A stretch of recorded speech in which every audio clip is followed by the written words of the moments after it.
Foi uma bela jornada. Foram 49, alguns capítulos deu 2 mensagens, se eu não me engano foram 53 mensagens. Se eu não me engano nós temos no ano 52 domingos.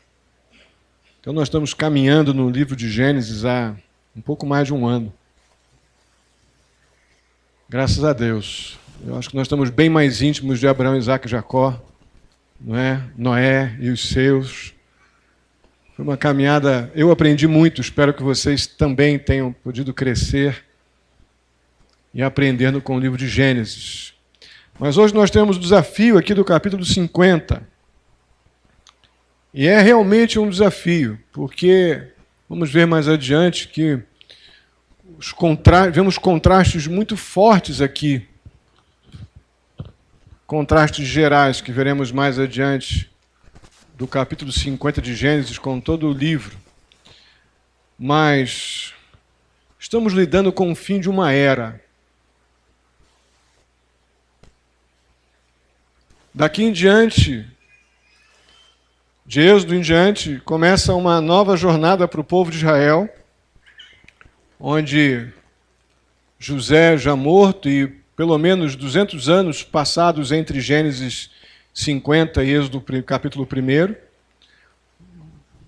pelo menos 3 gerações, 4 gerações já de judeus surgindo e uma mudança completa na liderança egípcia do Egito, a liderança essa que não conhecia José e os patriarcas, gerando todo um contexto de escravidão e juízos da parte do Senhor também, que vemos a partir do livro de Êxodo.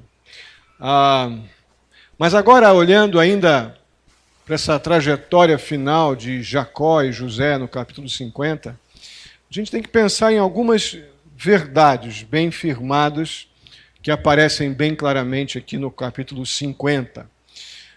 De modo geral, irmãos, tanto homens quanto mulheres, mas geralmente de classes mais desfavorecidas, classes mais pobres, recebem um tratamento bem desumanizado diante da morte. Vamos mais uma vez falar de morte. Falamos no capítulo 48, a importância da vida na perspectiva da morte. E vamos mais uma vez olhar para uma realidade que envolve a morte. Gênesis tem esta preocupação de nos fazer olhar a vida na perspectiva da morte. E o fato é que as pessoas, de modo geral, elas, repito, mais aquela classe de pessoas mais desfavorecidas, elas recebem um tratamento desumanizado na morte em nossos dias. E eu vou explicar o que eu quero dizer com isso. Não é exatamente por falta de recursos tecnológicos.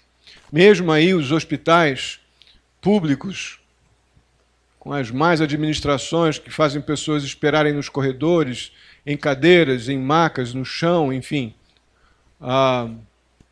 Macas sem colchão, como vemos aí nos documentários que nós vemos pela televisão. Não estamos lidando exatamente, não vou olhar esse aspecto. Porque depois que a pessoa é atendida e é levada para um local de atendimento próprio, para uma UTI, existem muitos recursos tecnológicos. O Serginho está aí hoje, não? Ou tu está trabalhando? Cadê Dani? Dani?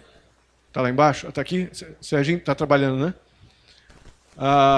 Serginho volta e meia está comentando comigo lá, já tive na UTI também com o Serginho trabalhando, a gente vê lá a pessoa com tanto equipamento, tanta coisa, tanto tubo, testes, monitores, fica até difícil de dizer se a pessoa está viva ou se ela está morta. Para um leigo é difícil.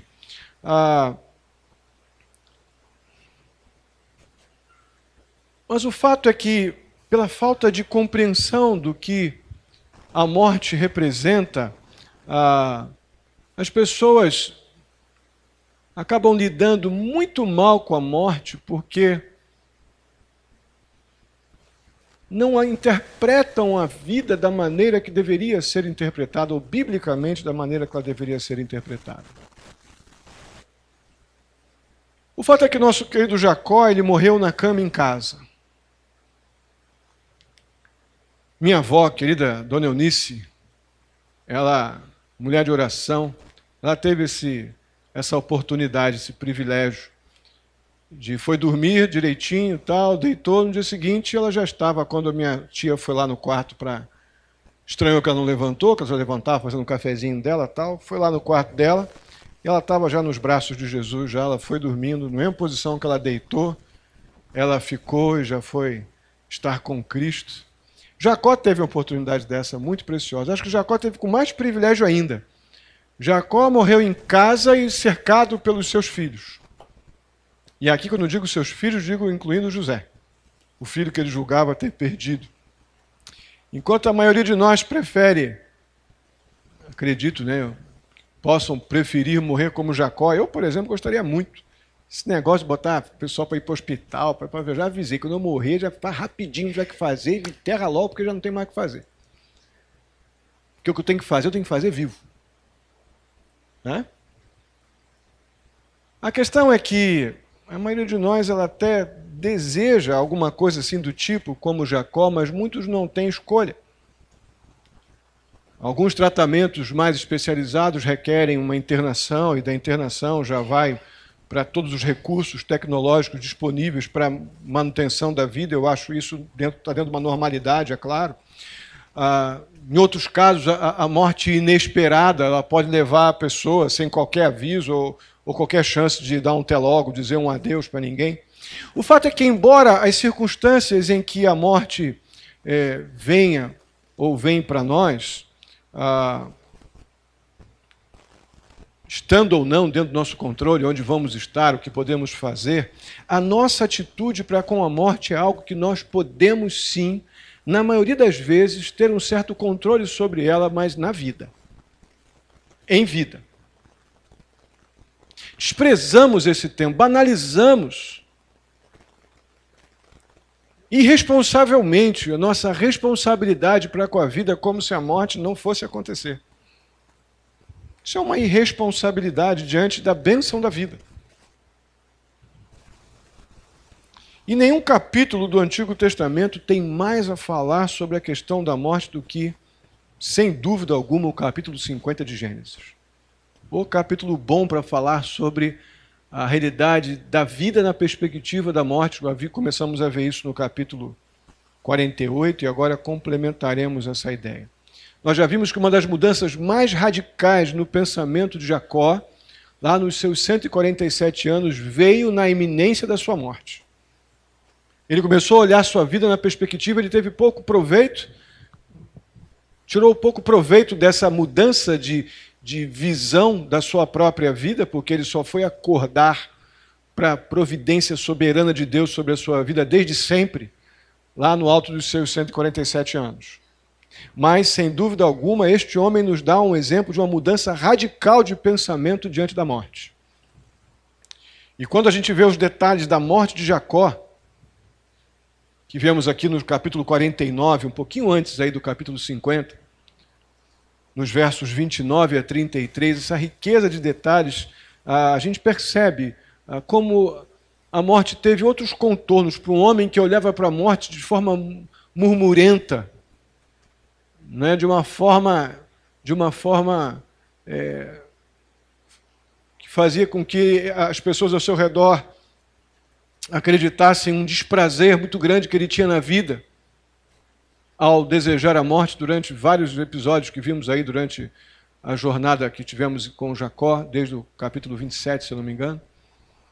Esse homem mudou. E ele coloca detalhes aqui nos versos 29 a 33, que vamos ler, acompanhe na sua Bíblia. Muito interessantes. Diz assim, 29 a 33 do capítulo 49.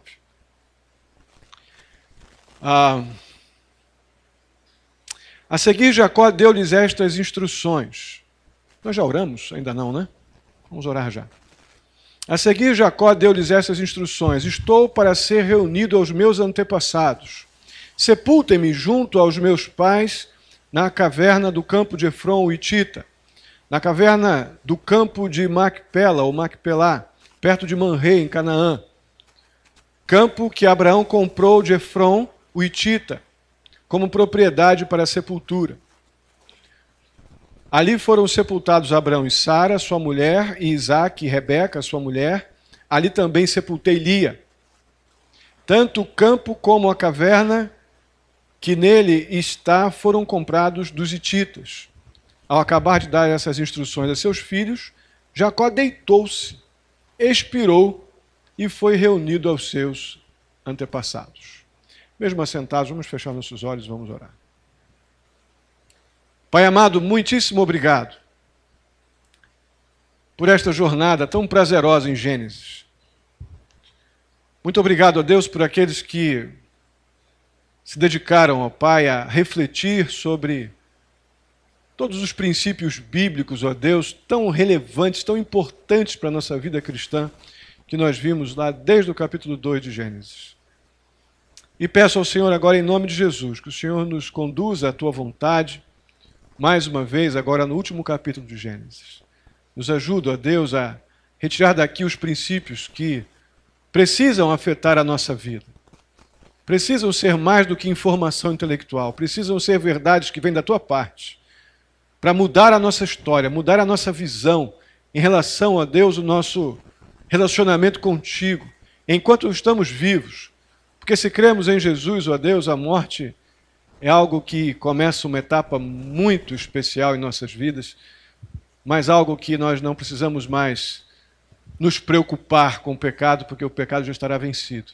Agora, em vida, é hora de estarmos lutando corretamente com as Tuas armas, ó Deus, de maneira responsável, ó Pai, contra o pecado, ó Pai, e contra a negligência. Nos ajuda, nos instrui, nos capacita, nos confronta. Eu te peço em nome de Jesus. Amém.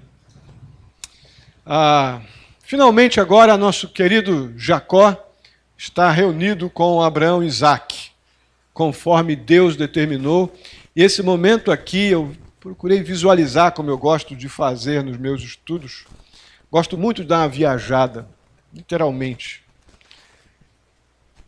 E procurei enxergar esse momento aqui do verso 33. Ao acabar de dar as últimas instruções, com convicção que já estava apagando a luzinha, né?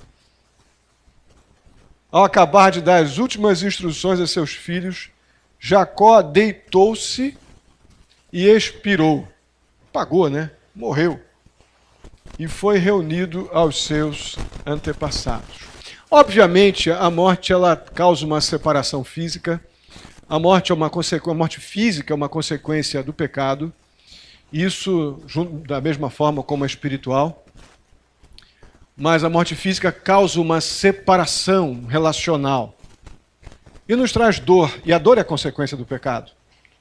E como vamos ver aqui nos versos 1 a 3, vamos ler agora, Jacó lamentou-se profundamente, ou melhor, José, pela morte do seu pai. Olha, acompanha comigo versos 1 a 3.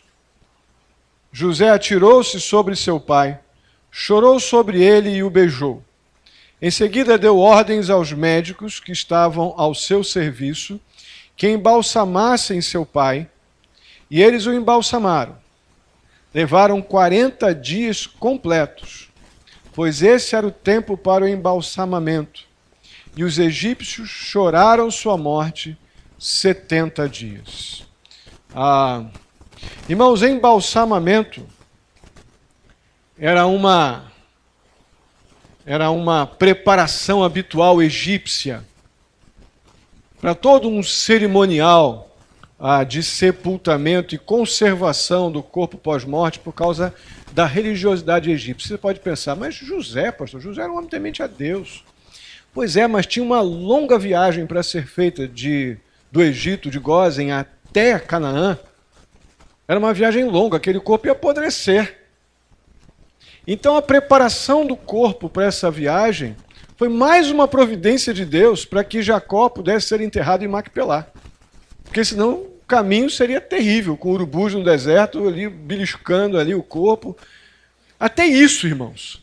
Até o fato de José estar dentro da cultura egípcia e ter o privilégio de poder dar ao seu pai os privilégios que seriam normais para uma autoridade egípcia. Porque não era todo egípcio que era embalsamado. Era somente aqueles que viviam na corte egípcia. Era somente aqueles que tinham um privilégio político, um privilégio governamental. E aqui nós vemos José com autoridade para ordenar o embalsamamento do seu pai. E esse processo de 40 dias, obviamente, é para poder esvaziar parte dos órgãos, deixar secar e haver toda aquela preparação interna para não apodrecer. Enfim, todos os cuidados naturais, por isso todo esse tempo.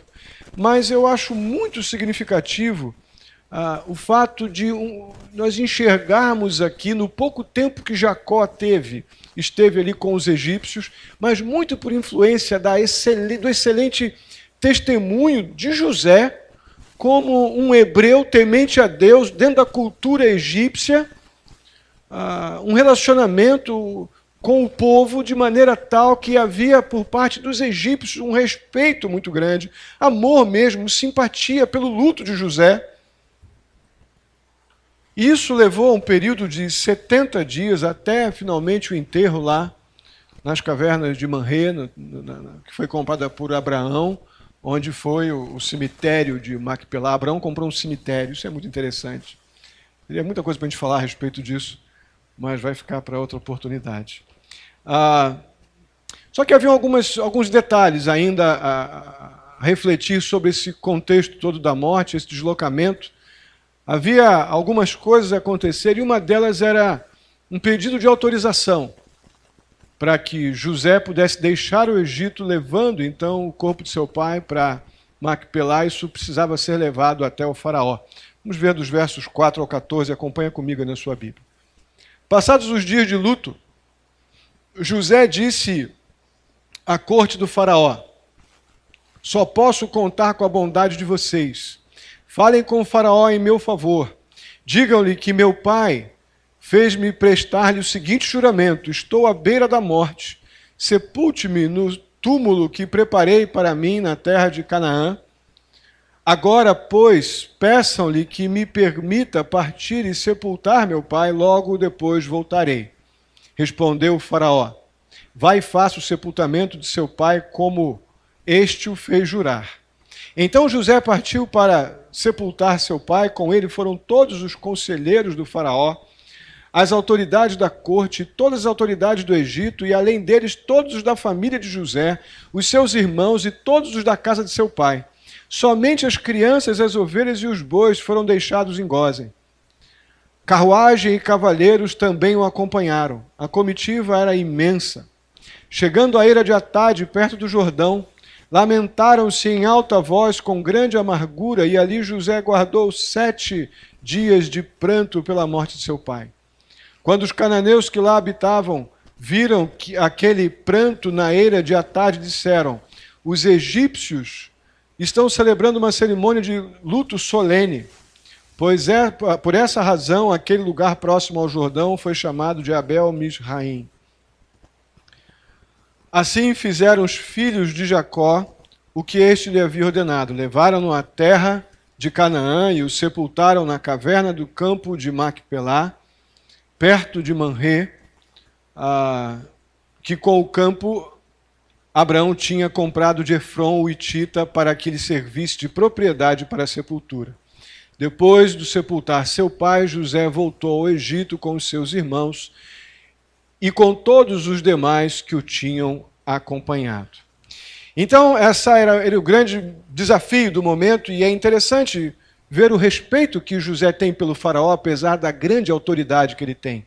Outra das virtudes de José era não usurpar a sua posição. Ele tinha, talvez, autoridade para fazer o que fez, mas ele não ousou passar por cima da autoridade do faraó, uma vez que ele era também servo do faraó, apesar de ser o grau mais alto imediatamente após do faraó. Essa responsabilidade, essa reverência, esse temor reverencial que o José também transmite às autoridades, desde quando ele estava preso nas masmorras da casa de Potifar, como ele se relacionava com o carcereiro e mesmo com Potifar, transmite uma mente realmente afetada pelo poder de Deus, que não o colocou nem na condição, na época como escravo, numa posição de pobrezinho, miserável, porque ele serviu com todos os seus talentos na pior condição humana que uma pessoa pode chegar, como agora, na posição mais alta que ele poderia chegar como hebreu, acima dele somente o faraó, ele tem esta responsabilidade, esse bom testemunho de mandar emissários pedindo ao faraó que levasse, que fosse então sepultar seu pai nas terras de Canaã. Irmãos, a história aponta para o fato de que pouquíssimos cortejos fúnebres foram tão grandes quanto esse que aconteceu para o sepultamento de Jacó. Percebam que o texto nos diz que as autoridades egípcias, eu creio que todo o primeiro escalão do governo egípcio acompanhou José com uma grande caravana, com os seus familiares, os filhos, exceto as crianças que não foram, o gado, todos do alto escalão do governo egípcio, mas todos os familiares de José, de Jacó, exceto as crianças e o gado, todos desceram num processo cultural de prantear a morte, tanto na realidade judaica quanto no Egito, no Oriente Médio Antigo, era comum essa realidade do prantear a morte. E nós vemos algo aqui muito significativo em todo esse cortejo. E depois, ao chegar em Canaã, aquele momento ali de sepultamento foi tão impressionante que até os cananeus, um povo ruim à beça, os habitantes da terra, os versos 10 e 11 nos dizem, que eles estavam perplexos, imaginando, poxa, uma grande autoridade egípcia está sendo enterrada aqui em nossas terras. Eles não tinham dimensão que era nada mais nada menos que Jacó, o pai de uma grande nação que estava por vir, que agora estava se unindo ali a Abraão e a Isaac, correspondendo a tudo que Deus havia já predito que aconteceria. E depois que Jacó foi enterrado, os versos 12 e 14 nos dizem que todos voltaram, mais uma migração. Vocês vão ver que mais adiante vai haver uma saída do Egito para Canaã.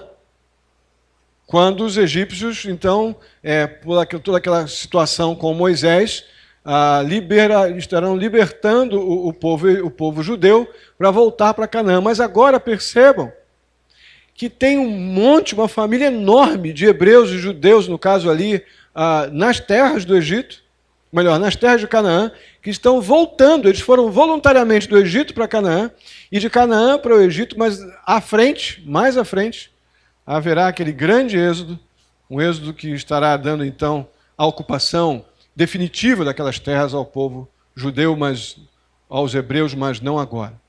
O fato é que, além da tristeza gerada pela morte de Jacó, havia um outro sentimento que afligia aqui o coração dos irmãos de Jacó.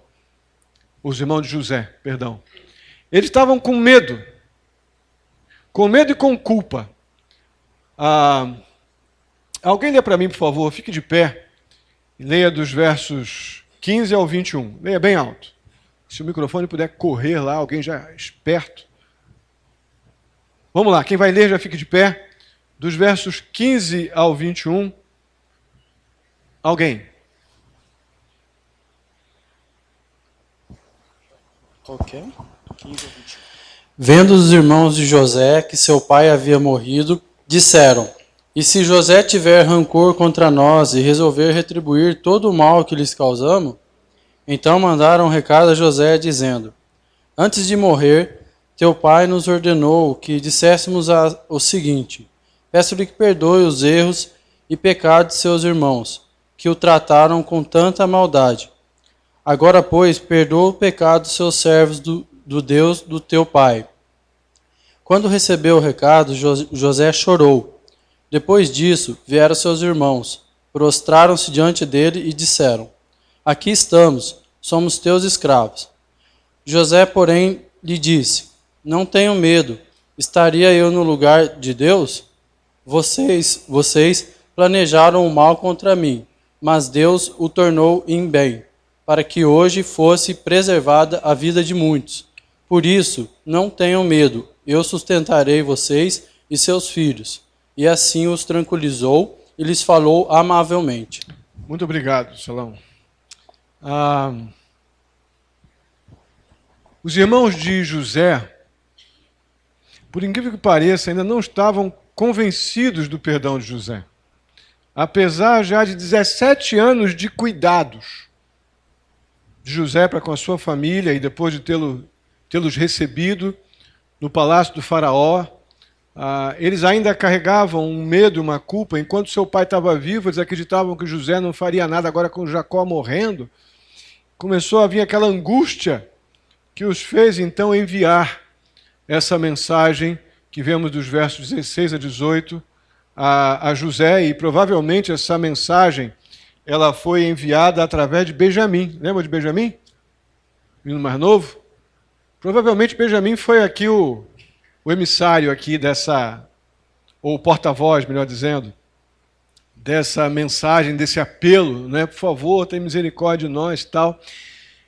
Irmãos, o que me impressiona aqui não é o medo e a culpa que ainda afligia o coração daqueles homens, porque nós já conhecemos o caráter deles, apesar de já terem tido muitas oportunidades de confissão de pecados, de recomeços, homens instáveis ainda em suas emoções, que Deus vinha ensinando e tratando, e mais uma vez Deus os trata de uma maneira muito carinhosa, porque a resposta de José é espetacular. A resposta de José revela quem foi esse homem. Eu estou extremamente impressionado com José. Realmente, essa piedosa resposta de José é um modelo para toda pessoa que sofre de injúrias, perseguições, desonestidades, ofensas, coisas que nós, aliado à mensagem que foi pregada aqui na quarta-feira, sobre a maneira como o Senhor Jesus nos ensina a não revidar, não retalhar, né? Não sermos vingativos. Aqui nós temos um exemplo clássico desse princípio que Jesus pregou lá no Sermão do Monte, no capítulo 5, que está na resposta de José, nos versos 19 a 21 do capítulo 50, que diz assim: não tenham medo, estaria eu no lugar de Deus? Mais uma vez a preocupação de Jacó. Ele não usurpou a posição do faraó, quando ele pede ao faraó uma licença, uma autorização para deixar o Egito. Ele, com todo o poder que ele tinha para tentar crescer em cima de Potifar, porque ele administrava os bens de Potifar, dos porões, das prisões da casa de Potifar. Ele não faz isso, ele submete aquele tempo ali, esperando a providência de Deus. Dá um testemunho espetacular para o carcereiro, a ponto dele parar onde parou, né, diante do faraó, não sem que passasse um período longo de prisão, se não me engano foram 2 anos, e Deus ali provando aquele homem, nos mostrando que é possível ser crente, temente a Deus, mesmo no meio das aflições, quando cremos que Deus é Senhor da nossa história.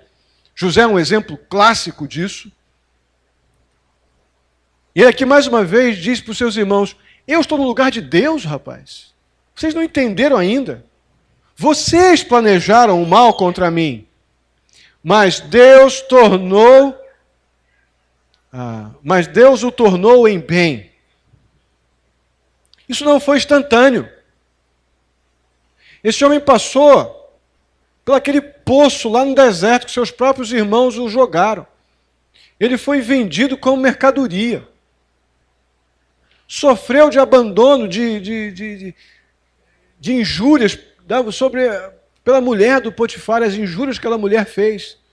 Ficou preso, escravizado, maltratado, talvez com pouca comida, com pouco sono, com um local ruim. Este homem continuou amando a Deus, crendo que Deus estaria agindo na sua história, porque lá atrás o Senhor havia dito a ele: olha, é você que vai estar sob seu pai e seus irmãos. Deus não disse quando, Deus disse creia. E é aqui que nós caímos. É aqui que nós tropeçamos. Porque nós estamos com a palavra de Deus diante de nós, que nos confronta a dizer creia. Mas nós lemos a palavra de Deus com uma questão: Senhor, quando? É amanhã? É depois da manhã? Mas José, ele sempre teve a sua expectativa na providência de Deus, que não falha. Ele diz: vocês planejaram o mal contra mim, mas Deus o tornou em bem, para que hoje fosse preservada a vida de muitos. Mais uma postura incrível. Vocês acham mesmo que é por causa de vocês que Deus me poupou? Vocês também. Mas uma nação está por vir. E Deus poupou a minha vida, me guardou, me trouxe até aqui por causa de muitos. Outra área que a gente tropeça é aquela tendência que temos de acreditar que tudo gira ao meu redor. E quando Deus alcança você com a sua graça salvadora e libertadora da escravidão do pecado, não é porque você é bom, é porque você é pecador como eu, incapaz de produzir para você mesmo, com algum tipo de mérito, salvação. E Deus, quando salvou você, Ele já enxergava aqueles que veriam você mais adiante. Quando você foi salvo, provavelmente, certamente, expressão melhor, Deus já via aqueles que você viria a testemunhar do amor de Cristo, do amor salvador de Cristo Jesus. Libertador. Mais uma vez, José diz, olha, não é exatamente, eu não fui salvo por causa de vocês, eu fui salvo por causa de muitos, entre eles vocês estavam lá. Que visão de evangelho que esse homem tinha! Uma visão de evangelho sem o evangelho. Uma visão muito mais rica do que a nossa. Que o nosso evangelho, geralmente, ele é egoísta. O evangelho do só para mim. A visão de evangelho, sem ter a experiência de conhecer a Cristo e a obra de Cristo, que este homem tem, é de perceber de que ele, a partir dele, Deus o poupou para que a partir dele muitos viessem a existir e estar vivos e terem oportunidade de temer ao Senhor e assim vai. Por isso, continua José, tenha medo não, tenham medo não. Eu sustentarei vocês e seus filhos. Outra, né? Mais uma. Vocês vão ter comida, vocês vão ter água e vocês vão ter trabalho. Pode ficar tranquilo, Deus me preservou para isso também. E assim os tranquilizou. E lhes falou isso tudo amavelmente. Outra. Porque ele poderia ter falado isso arrogantemente. Talvez eu tivesse feito bem arrogante. E José fez isso amavelmente. Sabe o que é isso? Consciência de que não foi porque ele é bom, porque ele é legal, porque é uma pessoa muito habilidosa de mente, bom administrador, bom gerente, bom de tudo José era, né? Não foi por isso que Deus me guardou e me trouxe até aqui. Deus me trouxe até aqui por causa de um propósito soberano dele, de que a vontade dele se cumprisse a partir da minha vida. Porque José, eu tenho plena convicção, que tinha pleno entendimento de que ele também não merecia tudo o que recebeu como pecador que ele era. E falou isso tudo amavelmente, com a compreensão de que foi Deus que o colocou nessa situação. A arrogância que de vez em quando vem ao nosso comportamento, geralmente é fruto de uma perspectiva errada sobre a providência de Deus. Porque arrogância é sinônimo de autocontrole, ou não digo autocontrole, não é a melhor expressão, mas de autoprovisão. De que eu sou autossuficiente, essa é a expressão. Arrogância é sinônimo de autossuficiência. Até você bater numa cama, bem doente. Vai botar todo mundo ao teu redor, porque vai precisar de todo mundo. Eu lembro quando eu quebrei meu pé. Poucos aqui lembram. Estavam aqui. Ritinha lembra, né, Ritinha? A gente botava a cadeira aqui para poder... Ministrei ceia, fiz casamento, preguei, tudo sentado na cadeira que eu não podia botar o pé no chão. Nunca quebrei nada na minha vida. Teve quartel, fiz um monte de coisa, pulava, subia, descia, lugares horríveis, nunca quebrei nada. Aí vim quebrar o pé aqui num degrauzinho, desse tamaninho, quase que tive que botar parafuso. Quebrei tibia e perone na época, não sei, tem outro termo hoje isso. Né? E aquela ideia a gente já com alguma experiência, mas aí Deus vai e mostra assim, ó, você não entendeu ainda o que é depender, vou te ensinar. Aí eu preciso de Alcione para entrar no banheiro, para sair do banheiro, para tomar banho, para sentar, para levantar, para vir para cá, para poder voltar, para entrar no carro, para dirigir. Aí Deus vai ensinando, está vendo a sua autossuficiência, como ela fica num instantinho colocada no lugar dela? Como é fácil. Como é fácil. Que inimigo poderoso essa maldita, essa arrogância que vem para uma compreensão enganosa de autossuficiência. Como é bom dependermos do Senhor. Como é bom dependermos da forma mais legítima possível que eu digo isso. Uns dos outros. Cuidando um do outro. Tendo esse vínculo não de uma dependência que nos fruto de uma imobilidade, de saúde ou coisa assim. Mas esse vínculo de um cuidar do outro, ajudar um outro, essa prontidão de ajuda mútua, isso faz parte da realidade da vida cristã.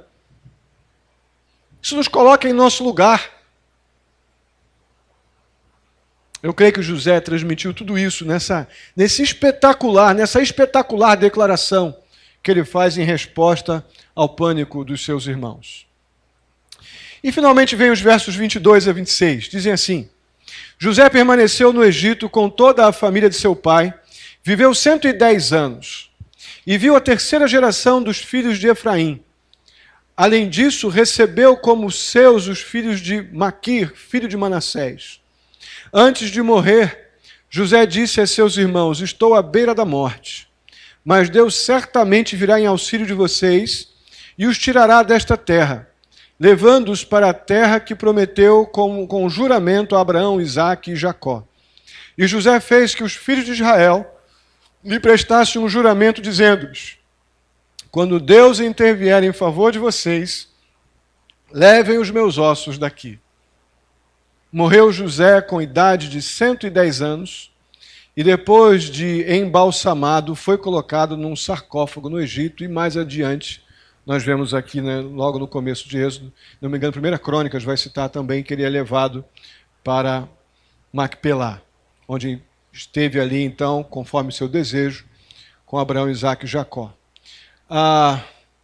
Irmãos, nós temos aqui, provavelmente, 54 anos se passando entre os versículos 21 e 22. Ou seja, entre este momento aqui dessa conversa de José com seus irmãos, e este novo momento onde José prepara os seus para a sua morte, nós temos um intervalo aqui de provavelmente 54 anos. E Deus não permitiu que tivessem detalhes desses 54 anos. Nós somos diretamente levados para os últimos momentos de José. Não tem nenhuma evidência interna nas Escrituras de detalhes desse período aí, mas sim desta realidade final de José, que entra, então, desta forma, num paralelo muito próximo com a morte de Jacó. Vimos que José, tem um privilégio muito bacana que Jacó teve, mas na verdade José até mais.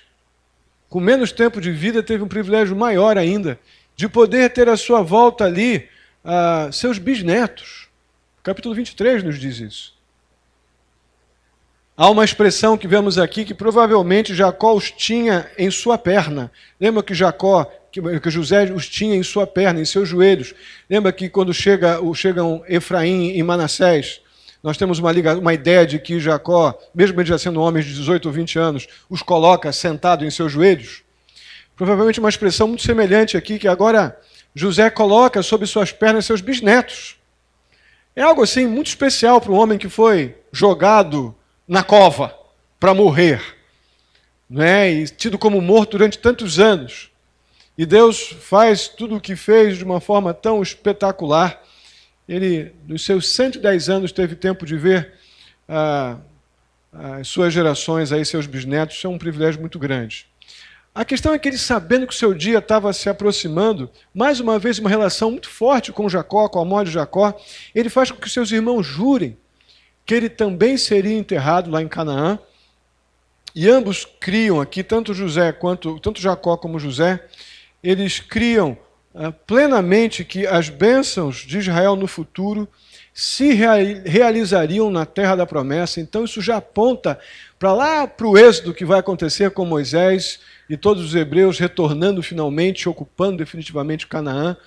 Isso já aponta todo esse testemunho da realidade de que eles criam tanto Abraão, Isaac, Jacó, José, essa preocupação com estarem na terra de Canaã, porque esta é a terra que Deus prometeu, e isso afetaria certamente as gerações futuras. Tudo isso está incluso neste relato final, nesse fim de era que encontramos aqui em Gênesis capítulo 50. A questão, irmãos, é que nós estamos chegando no final de um livro espetacular.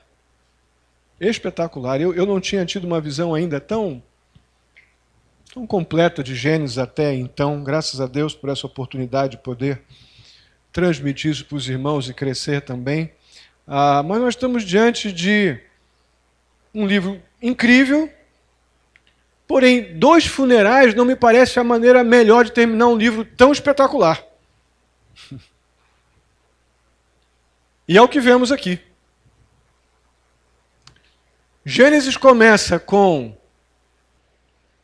muita vida. Deus criando os céus, a terra, a vegetação, o mar, os luminares, o homem, a mulher. Vida, vida e vida. E Deus termina Gênesis com 2 mortes. Por isso que eu disse no começo, que Gênesis é um livro cheio de contradições.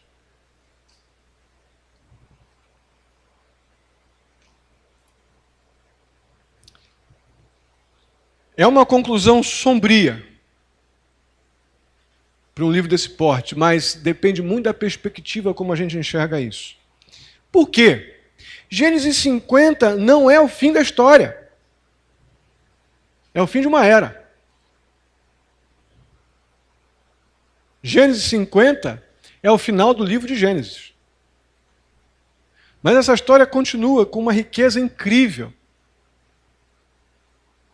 que vai, durante a existência da humanidade, até o final dos tempos, mostrar o amor, os cuidados, o juízo de Deus, a graça, a soberania, o amor de Deus.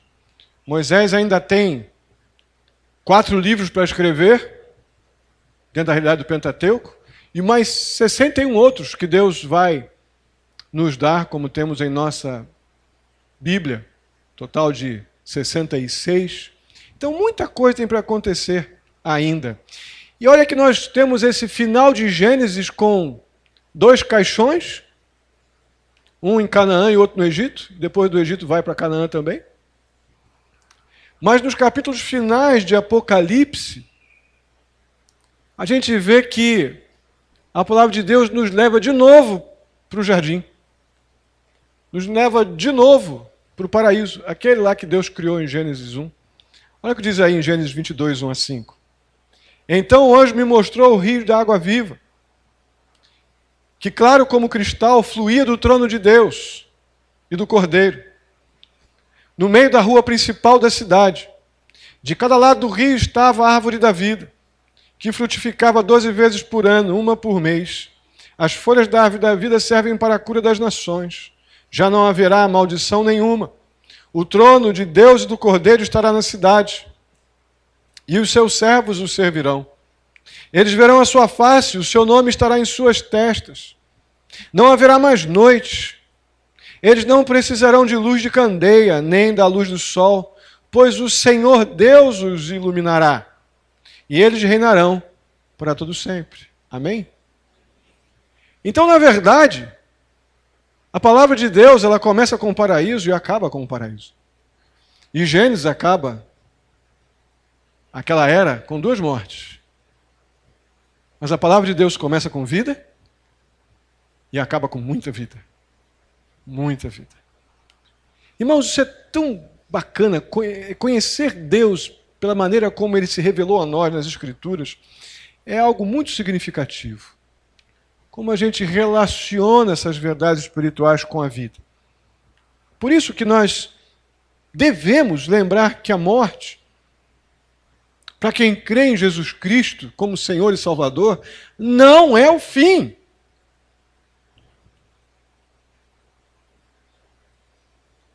Os três, Abraão, Isaque e Jacó, aprenderam isso. Os três, depois de perderem muito tempo em vida, mas finalmente eles tiveram um real encontro com o Deus da vida, que à véspera de suas mortes fez com que eles tivessem muito prazer e gratidão pela vida que tiveram.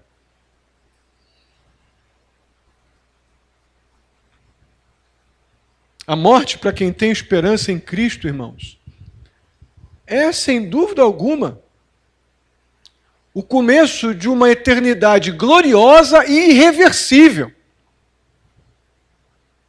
Olha que mudança de perspectiva. Para aquele que crê em Jesus,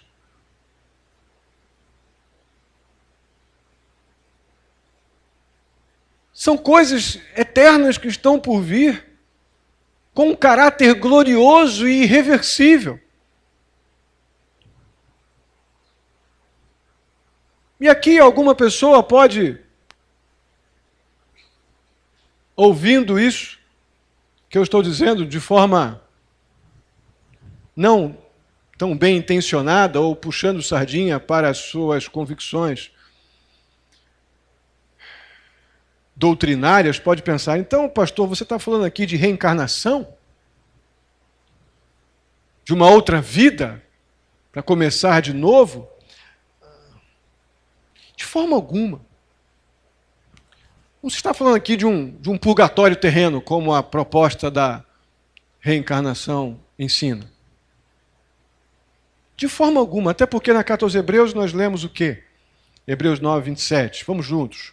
Aos homens está ordenado morrerem uma vez. Vindo depois disso o quê? Isso aí.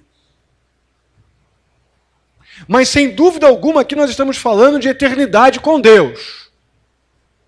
Que não tem nada a ver com algum tipo de purgatório terreno, passagem daqui para uma barata, para alguma coisa assim do tipo.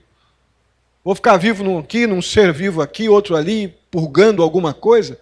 Nada disso, isso é uma ilusão enganosa de Satanás que quer tirar a alegria de podermos confiar nestas realidades que envolvem a eternidade gloriosa e irreversível para aqueles que amam a Jesus. O trabalho do diabo é roubar a beleza e a dignidade do plano de Deus para aqueles que creem na obra de Cristo Jesus. Quando Jesus ele citou a afirmação do próprio Deus lá em Mateus 22, primeira parte do versículo 32, Jesus diz assim: eu sou o Deus de Abraão, o Deus de Isaque, o Deus de Jacó. Jesus cita esta afirmação, falando sem dúvida alguma da verdadeira vida após a morte. Caso contrário, ele diria: eu era o Deus de Abraão, Isaque e Jacó. Jesus tem tanta convicção, obviamente, da ministração e da realidade da eternidade com Deus, que ele transmite isso. Porque ele é o próprio eterno. Ele não diz, olha, eu era o Deus de Abraão. Ele diz, eu sou o Deus de Abraão, de Isaque e Jacó. Ou seja, esta vida após a morte, para quem crê em Jesus, é uma realidade eterna, gloriosa e irreversível. Amém?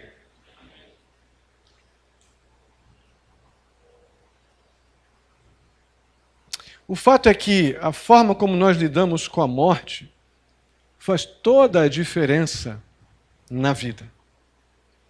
Toda a diferença. Irmãos, se a morte, como para muitos, é o fim de tudo, não há nenhuma necessidade de se preocupar com o céu ou evitar inferno, né? Aqui, né? A morte é o fim mesmo, vou virar farinha do mesmo jeito, né? Ainda nessa mesma perspectiva, se a morte é o fim de tudo, puxa, o suicídio é uma opção tentadora. Se a vida está ruim, se não tem mais esperança de nada, vou morrer, vou virar farinha mesmo. Suicídio é uma opção legal para aquele que não tem esperança nenhuma de vida eterna, vida com o Senhor. Se não há vida após a morte, meus irmãos, O mundo está absolutamente certo quando ele diz que nós devemos, de todas as formas, ser felizes. Não importa a forma, você tem que ser feliz a qualquer preço. Aproveitar loucamente a vida. Não tem, depois da morte já era. Não é assim mais ou menos que a gente ouve? Mas para aquele que se relaciona com Deus pela fé, em seu Filho Jesus, a morte física é o começo e não o fim. Não há o que temer. Para aquele que tem um relacionamento de servo, filho, com um Deus Salvador, não há o que temer. Olha o que diz lá no texto tão conhecido, vamos ler juntos. Vamos ler? Não se perturbe o coração de vocês. Creiam em Deus, creiam também em mim. Na casa de meu pai há muitos aposentos ou moradas. Se não fosse assim, eu lhes teria dito, vou preparar-lhes lugar. E se eu for e lhes preparar lugar, voltarei e os levarei para mim, para que vocês estejam onde eu estiver. Que realidade gloriosa para aquele que crê em Jesus. Para aquele que tem esperança e confiança. A confiança que José tinha. A confiança que Jacó aprendeu a ter, Abraão, Isaac. A fé que esses homens passaram a ter, mas foi cultivada durante processos desafiadores. O de Isaac, por exemplo. Ou melhor, os de Abraão, tendo levar Isaac até o monte. E ali ter com o Senhor, quantos desafios para que aquela fé amadurecesse. Mas essa é uma realidade gloriosa. E o Senhor Jesus coloca aqui ainda numa condicional. E se eu for lhes preparar lugar, nós hoje já cremos e a Bíblia nos mostra a realidade de que Jesus já morreu, já ressuscitou, está com o Senhor e esse lugar está preparado para nós. Amém? Estaremos aonde Ele está agora. Irmãos, alguns grupos evangélicos, é complicado até usar essa expressão, eles dizem lá em seus discursos que o crente não precisa passar por dores, o crente não precisa passar por doenças, a gente vê isso na televisão cansativamente. Porque pela fé essas pessoas têm que ser curadas. Se tiver fé, põe a mão aqui, põe a mão ali, põe um copo d'água ali, põe o lenço, põe um papel, compra a meia, compra não sei o quê. Agora tivemos uma última cidadã aí, dizendo que era tocar, dar um beijo no pé dela, tocar no pé dela, um apóstolo aí, e deixar ali também a ofertinha na mão dos obreiros anteriormente, que estariam curados, libertos, enfim, coisas desse tipo que a gente ouve, as pessoas dizem que pela fé, faz isso com fé, se você tem fé, você vai conseguir. Eu quero, antes de mais nada, afirmar que eu creio no Deus que cura o enfermo. Eu creio no Deus que tem poder para dar vida ao morto, a curar quem quiser curar. Deus é poderoso para curar quem Ele quiser. Seja qual for a enfermidade, seja o que for. Deus é poderoso e soberano para fazer o que Ele quiser e eu sou muito grato a Deus por isso. Mas o fato é que não há nenhuma promessa de cura ou libertação de sofrimento para amplo, geral e restrito. Não há nas Escrituras isso. Pode procurar que não tem. No meu entendimento, esses casos que vemos nas Escrituras, casos que conhecemos, são situações que a gente pode tratar como exceções e não regras. Isso é uma realidade bíblica aí, se nós tivermos um poder de observação da vida ao nosso redor, à luz das Escrituras, nós não teremos como negar isso. Existem aquelas pessoas que entram num quarto de hospital, acredito até que algumas bem intencionadas, vão lá e asseguram para a pessoa, talvez moribunda, que se ela tiver fé suficiente, Deus vai ressuscitá-la, vai livrar do sofrimento, da morte, da dor, e faz então aquelas orações bastante empolgadas, né, afirmando que se tiver fé, tudo vai acontecer. E muitas vezes o crente, a pessoa ali, o doente, talvez o moribundo, sintomaticamente ele melhora. Provavelmente não por fé, mas por medo da morte. Só que a doença vai e continua. E vai consumindo a pessoa, e vai levando a pessoa àquele estado terminal, e até que prolongando a vida, enfim, mas a doença fica lá. Só tem um agravante. Quando os sintomas da doença reaparecem, em vez da pessoa encarar a morte com honestidade, aceitação e avaliar a vida numa perspectiva diferente, na morte poder reconhecer Cristo como Senhor, como Salvador, o doente começa a questionar a sua fé. Porque ele foi numa igreja ali, outra aqui, ele acreditou na oração de fulano, de ciclano, enfim. E quando ele começa a questionar a sua fé, o problema aumenta. Porque se a fé dessa pessoa foi pouca para curá-la, certamente ela não é suficiente para livrá-la do inferno. Não é suficiente também para a salvação. E o problema fica muito grande. E diante disso começa um cruel questionamento em seus últimos dias de vida. Dias de dúvidas, dias de desespero. Porque a pessoa, em vez de ser encorajada a reconhecer Cristo como Senhor e Salvador, mesmo que seja nos seus últimos momentos de vida, reconhecer que é pecadora e exercitar sua fé para reconhecer Jesus como Salvador, ela é encorajada a ter algum tipo de melhora externa quando o coração continua dela. E é melhor morrer de câncer com Jesus do que sair saltitante porque eu me estou me sentindo bem agora e continuar com o coração preso no mundo, escravo do maligno. Porque a Bíblia nos diz que nos céus essa forma corruptível será transformada por uma incorruptível. Lá no céu não tem câncer. Amém?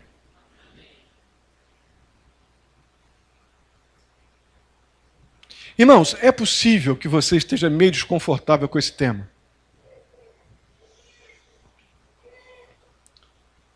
A morte geralmente é algo que a gente não gosta de falar, né? A gente não gosta de pensar. Mas eu quero estimular você a pensar. Medo da morte, meus irmãos, é prova da nossa incerteza quanto à eternidade. Ninguém tem que desejar a morte. Eu não desejo morte. Eu quero muito poder ver meus netos, meus bisnetos, Deus permitir. Vou dar muito trabalho para bisneto, melhor só neto. Já imaginou bisneto? A mulher não aguenta. É normal você desejar viver. O anormal é você viver como se a morte não fosse chegar. Isso é o anormal. Então esse medo da morte, normalmente, na maioria das vezes, é prova da nossa incerteza quanto ao que está além do túmulo.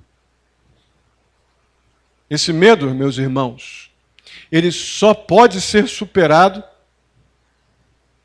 por essa fé que esses homens, ainda que no final de suas trajetórias, Abraão, Isaac, Jacó, José sempre teve, né? Eles confiaram nas promessas do Senhor. Confiar nas promessas do Senhor é determinante para o nosso relacionamento com a morte. Vai afetar a nossa vida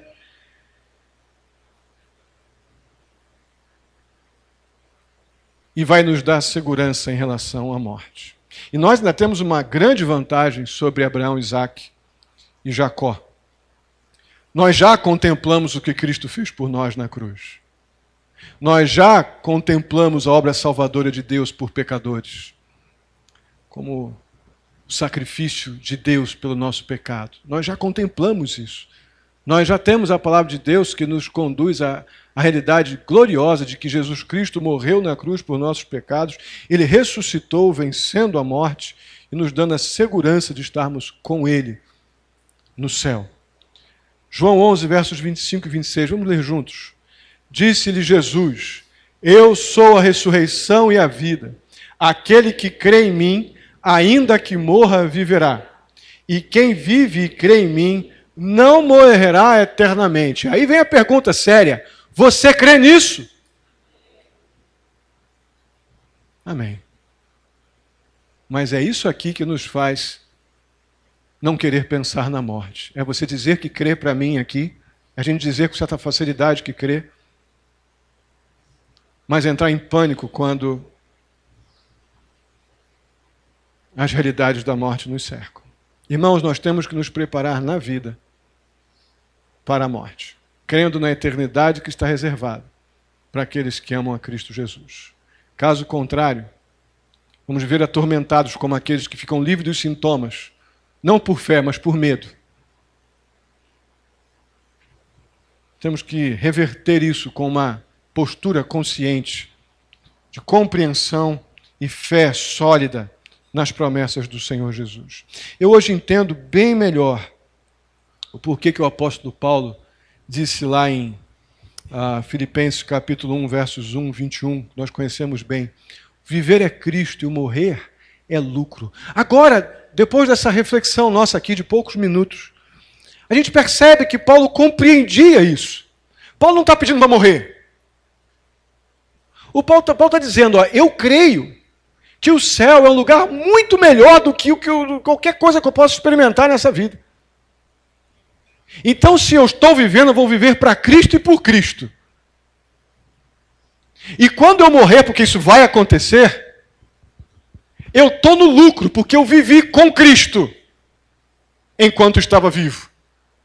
E na morte eu estarei com Cristo eternamente. Essa é a grande mudança, irmãos. Então nós precisamos encarar a morte como lucro de uma vida com Jesus. Nós precisamos compreender essa realidade espiritual. Usando a expressão do apóstolo Paulo, o grande lucro, o grande dividendo da vida com Jesus é você ter convicção da eternidade com Deus e com Cristo Jesus no céu, porque é Ele quem promete isso para aquele que crê. Então, se eu tenho que viver, que eu viva com Cristo, por Ele, para Ele, por causa dEle, para a glória dEle. E na certeza de que um dia eu vou morrer, eu estou no lucro, porque o tempo que eu tinha de vida, eu passei servindo o meu Salvador, Jesus Cristo e Senhor. Amém. Vamos ficar de pé e vamos orar por isso.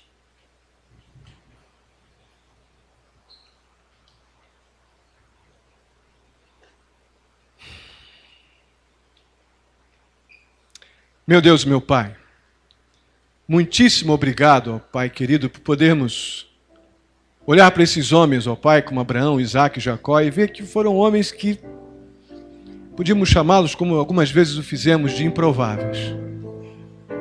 Mas o Senhor completou a tua obra soberana sobre aqueles homens, fazendo com que as suas trajetórias ficassem marcadas na história, e uma nação viesse deles, e o próprio Senhor Jesus viesse deles. Ó Deus querido, homens que compreenderam as realidades que envolviam a eternidade pós a morte, quando compreenderam as suas vidas na dependência do Senhor. Ó Deus, o que eu te peço agora em nome de Jesus é que possamos ter nossas vidas agora sob total dependência do Senhor. Possamos fazer projetos bem práticos de viver com Cristo Jesus, em tudo, em qualquer circunstância, em qualquer situação. Fazer a causa de Cristo a nossa causa, para que possamos, ó Deus, diante daquilo que é inevitável, Pai, virar para todos, que é a morte, possamos ter tanta esperança que podemos até juntar os nossos queridos ao nosso redor e dizer, estou indo para encontrar com o Senhor. Ó Deus querido, nos ajuda a poder ter esta visão da vida, na perspectiva da morte que para nós deve ser o lucro de uma vida com Cristo Jesus. Eu te peço, ó Deus, pela vida de cada querido irmão, que possamos sair daqui mais comprometidos com uma vida santificada, uma vida aos pés da cruz de Cristo Jesus. Muito obrigado, ó Deus, pela nossa escola bíblica dominical. Muito obrigado por este tempo de adoração que prestamos ao Senhor. Muito obrigado pela tua palavra que veio ao nosso encontro tão carinhosamente. Leva-nos em paz para os nossos lares, ó Deus. O Senhor conhece os desafios de cada um, ó Pai.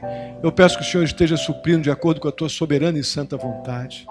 Ajuda-nos a ter um vínculo de confiança no Senhor tão grande, que ainda que as preocupações legítimas venham e nos causem, ó Pai, alguma inquietação, que possamos descansar nosso coração na Tua providência, Senhor. Traz soluções para aqueles que estão aí com lutas, com pendências. Traz discernimento nas decisões. Traz o emprego para aquele que está lutando com o desemprego. Traz saúde para aquele que está lutando com a enfermidade, ó Deus. Agradecemos pela Aline já recuperada aqui. Ó Deus, pedimos pelo seu João, ó Pai, que ele tenha os recursos para poder melhorar desta perna, ó Deus. Dá a ele o que ele precisa. Cremos que o Senhor pode curá-lo, mas que a Tua vontade seja feita, Senhor. Muito obrigado, ó Pai. O Senhor tem cuidado de nós como igreja, por isso somos muito gratos. Mais uma vez eu clamo que sejamos levados em paz para os nossos lares e que tenhamos uma semana debaixo da Tua provisão, debaixo da Tua direção. Assim eu te peço, agradecido, no nome santo de Jesus, que a graça do nosso Senhor e Salvador Jesus Cristo, o amor de Deus, nosso amado Pai, a comunhão e a consolação do Espírito Santo esteja sobre a vida de cada um de vós, queridos irmãos, hoje até a vinda do nosso Senhor Jesus Cristo. Amém e amém. Deus os abençoe. Podem sentar-se. Tenha seu tempo de oração. Estarei à porta para cumprimentá-los.